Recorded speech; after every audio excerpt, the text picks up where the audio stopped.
We have a huge amount of evidence compiled by psychologists, economists, and biologists that females on average take a lot more risks than men in many domains, in extreme sports, in financial decisions. But we don't exactly know why this is, why females take take less risk than men.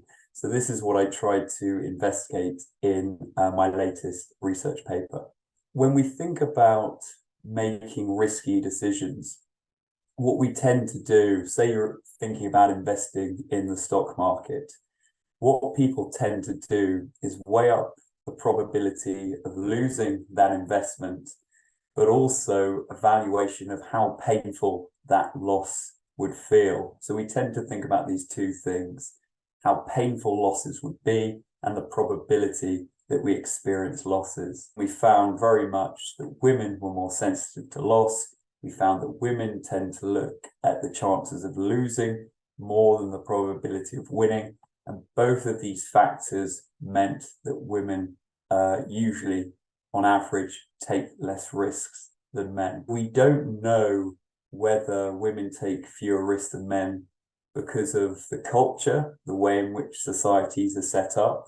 Maybe through childhood, we set up society in a way that forces boys to take more risks than girls. So it may be partly culture, possibly though as well it's biological, evolutionary.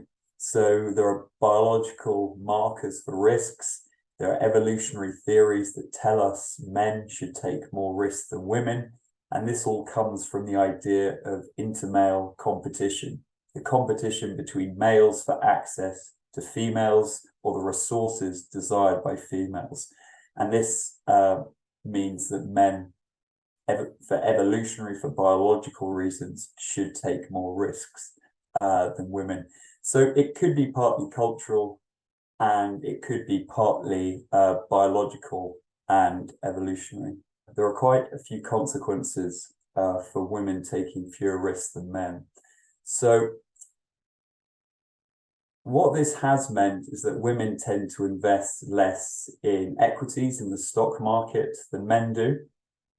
And as you'll know from looking at the stock market over the 20 years, it goes up quite a lot. So people have made a huge amount of wealth. So actually, this means that women tend to have less wealth than men because they're less likely to invest in risky activities like the stock market. It also can explain in part why there are less women CEOs than men in society, and why women only make up a fraction of the highest earners in the labour market.